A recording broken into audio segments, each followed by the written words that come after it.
Hello बच्चों, चलिए प्रश्न को देखते हैं। प्रश्न है XCF4 के लिए सही ज्यामिति और सही संकरण है। तो बच्चों हमें यहाँ पर चार विकल्प दिए हैं। चलिए बच्चों इस प्रश्न की मुख्य अवधारणा की बात करें। मुख्य अवधारणा, तो बच्चों यहाँ पर अगर हम बात करें XCF4 की, तो XCF4 में बच्चों केंद्रीय परमाणु क्या है हमारा? जिनोन। ये क्या है बच्चों? केंद्रीय परमाणु। और जीनोन यहाँ पर केंद्रीय परमाणु है जिसका परमाणु क्रमांक कितना होता है बच्चों? 54। अब यहाँ पर जीनोन की बात करें, इसकी इलेक्ट्रॉनिक विन्यास की, तो जीनोन का इलेक्ट्रॉनिक विन्यास क्या होता है बच्चों? Krypton 36 5s2 5p6। तो बच्चों ये इसका यहाँ पर ये इसका इलेक्ट्रॉनिक विन्यास है। अब आगे अगर हम यहाँ पर बात करें तो जीनोन की, तो जीनोन के बच्चों बाह्य कक्षा में कितने? 8 इलेक्ट्रॉन है। और यहाँ पर जो हमें यौगिक दिया गया है जीनोन F4, तो यहाँ पर इसमें 4 फ्लोरीन परमाणु बच्चों जीनोन के साथ जुड़े हुए हैं। तो यहाँ पर अगर हम बात करें बच्चों इसके संकरण की, तो संकरण को कैसे निकालते हैं बच्चों? संकरण को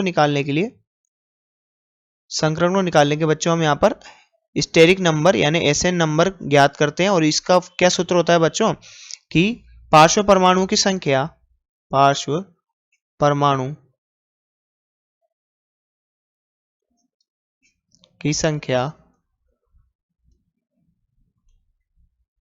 प्लस एकाकी युग्मों की संख्या।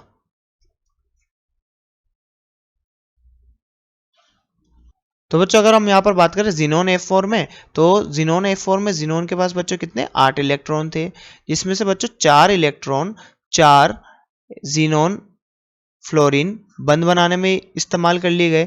अब बच्चे कितने बच्चों? 4 इलेक्ट्रॉन, और 4 इलेक्ट्रॉन क्या बनाएंगे? 2 एकाकी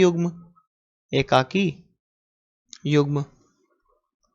तो बच्चों यहाँ पर अगर हम SN नंबर की बात करें, तो पार्श्व परमाणु कितने बच्चों? 4, और एकाकी युग्मों की संख्या कितनी है? 2। तो यहाँ से SN नंबर बच्चों यहाँ पर कितना आ रहा है? इसका 6 आ रहा है। और SN नंबर अगर 6 आता है तो बच्चों यहाँ पर संकरण क्या होता है? sp3d2। तो बच्चों यहाँ पर इसका संकरण क्या होगा? sp3d2 इसका संकरण होगा। अब बच्चों यहाँ पर इसका अगर sp3d2 संकरण है, तो इसकी यहाँ पर ज्यामिति क्या होती है बच्चों? वर्ग समतलीय।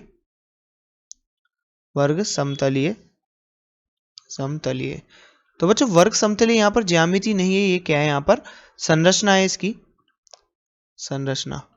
तो बच्चों यहाँ पर संरचना को हम क्या कह सकते हैं? अणु की ज्यामिति।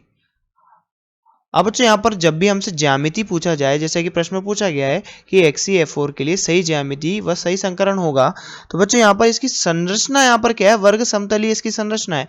परंतु अगर ज्यामिति की बात की जाए, तो ज्यामिति क्या होती है बच्चों?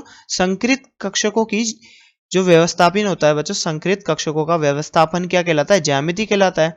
अब यहाँ पर देखिए कि sp3d2 अगर है, तो इसकी संकृत कक्षा की ज्यामिति क्या होगी? अष्टफलकीय।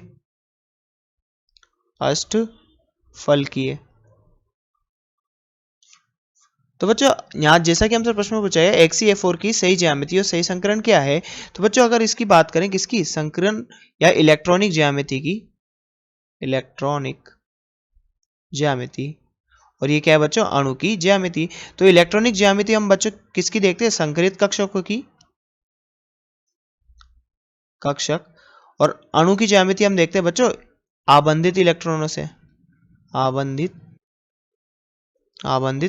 इलेक्ट्रॉन युग्मों से। तो बच्चों आबंधित इलेक्ट्रॉन युग्मों के अनुसार, तो अगर इनके अणु की ज्यामिति की बात करें, तो वर्ग समतलीय इसकी संरचना होगी। जबकि बच्चों संकृत कक्षकों के कारण जो इलेक्ट्रॉनिक ज्यामिति आती है वो क्या होगी? अष्टफलकीय। पर हमसे यहाँ पर पूछा गया ज्यामिति क्या होती है। जब ऐसा दिया हो तो बच्चों हम यहाँ पर मानते हैं कि जो ज्यामिति हमसे पूछी गई है वो इलेक्ट्रॉनिक ज्यामिति पूछी है, और इसके अनुसार यहाँ पर सही उत्तर क्या होगा बच्चों? अष्टफलकीय होगा। और ये यहाँ पर बच्चों XCF4 की ज्यामिति होगी, और संकरण क्या होगा? sp3d2। तो अब यहाँ पर हम हमारे विकल्पों को देखते हैं। तो विकल्प क्या है बच्चों? वर्ग समतलीय sp3d2। तो बच्चों ये तो यहाँ पर इसकी संरचना है, तो ये विकल्प यहाँ पर गलत हो जाएगा। विकल्प नंबर बी है बच्चों अष्टफलकीय sp3d2। अब यहाँ पर बच्चों अष्टफलकीय ये क्या है? यहाँ पर इसकी ज्यामिति है, और संरचना इसकी वर्ग समतलीय है। तो बच्चों यहाँ पर हमसे ज्यामिति पूछा है, तो इस प्रश्न का सही उत्तर क्या होगा बच्चों? विकल्प नंबर बी अष्टफलकीय sp3d2। तो बच्चों आशा करते हैं आपको प्रश्न समझ में आया होगा। धन्यवाद।